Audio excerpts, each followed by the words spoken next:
Аналитичарите согласни. Не веруваат дека ќе има цензус на предстојниот референдум. Новинарот Дарко Јаневски смета дека референдумот нема да успее на чесен начин и дека е многу веројатно да се очекува полнење на кутиите со цел приближување на бројката на излезност на референдумското изјаснување. Аналитичарот Петар Арстовски пак смета дека за во недела можеме да очекуваме дека поголемиот дел од граѓаните ќе излезат и ќе гласаат за ЕУ и НАТО и дека бројката евентуално би можела да се доближи до онаа која е предвидена за исполнување на цензусот. Може да очекуваме дека нема да успее, односно дека нема да се постигне реално цензусот.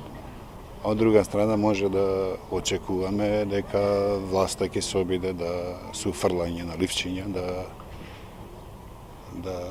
да достигне што поголем број согласно нивните изјави дека и 600-700 илјади излезност со мнозинство за би било за нив успешен референдум.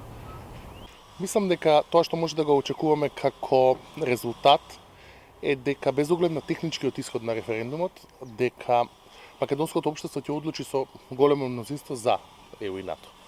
Прашање е дали ќе се постигне цензусот, но мислам дека излезноста ќе биде доволно голема да се доближи. На прашањето дали власта ќе се осмели да ги донесе уставните промени доколку внедрила нема цензус, Јаневски веле дека тоа веќе било јасно, бидејќи челниците на владината коалиција тоа постојано го пласираат како информација во јавноста, знаејќи однапред дека цензус нема да има. Арстовски за евентуалниот ваков чекор веле дека со самото тоа што референдумот бил консултативен, уставните промени мораа да бидат донесени во законодавниот дом, но дека тоа сепак ќе зависи од политичките партии и тоа што тие ќе одлучат да направат. А дека ќе одат на промена на уставот, независно од цензусот, тоа е сосема сигурно.